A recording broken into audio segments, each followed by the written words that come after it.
بسم الله الرحمن الرحيم والفجر وليال عشر والشفع والوتر والليل إذا يسر إنها العشر المباركات إنها العشر المباركات إنها العشر المباركات وليال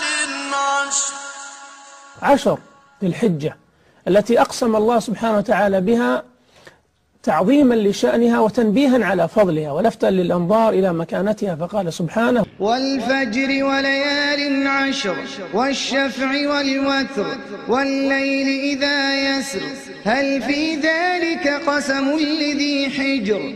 خذ التقويم وأنشر الأيام كلها، بتلقى في 10 أيام تكلم عنها النبي عليه الصلاة والسلام كلام مختلف تماما. إنها العشر المباركات إنها العشر المباركات. وقال فيها النبي صلى الله عليه وعلى آله وسلم: ما من أيام العمل الصالح فيهن أحب إلى الله من هذه الأيام العشر، فأكثروا فيهن من التهليل والتكبير والتحميد. الصالحات في هذه الأيام أفضل من الجهاد في سبيل الله. إي والله أفضل من الجهاد في سبيل الله. فلتكن لنا أعمال نتقرب بها إلى الله.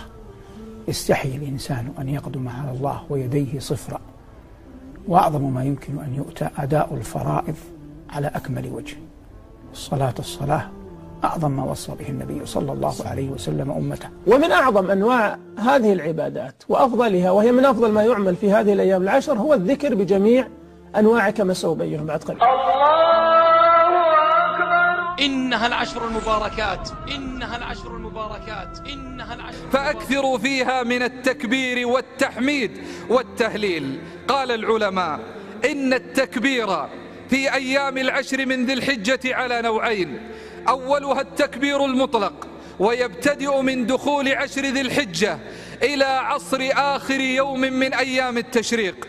وأما التكبير المقيد والذي روي عن علي رضي الله عنه وعن عمر فيكون أدبار الصلوات، ويكون من فجر يوم عرفة إلى عصر آخر يوم من أيام التشريق. وصيغته: الله أكبر الله أكبر لا إله إلا الله الله أكبر الله أكبر ولله الحمد. كبر وأنت في بيتك، كبر الآن وأنت تسمعني.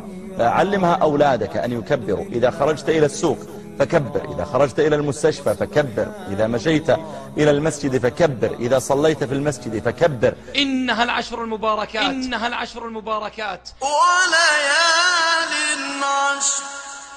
وأفضل ما يتقرب الإنسان فيه في هذه الأيام إلى ربه جل وعلا أن يحج البيت. وأذن في الناس بالحج يأتوك رجالا وعلى كل ضامر يأتين من كل فج عميق. لبيك اللهم. الحج ليس له جزاء، الحج ليس له جزاء إلا الجنة.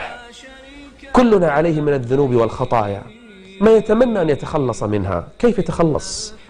قال: من حج فلم يرفث ولم يفسق رجع من ذنوبه كيوم ولدته أمه. إنها العشر المباركات إنها العشر المباركات وليال عشر.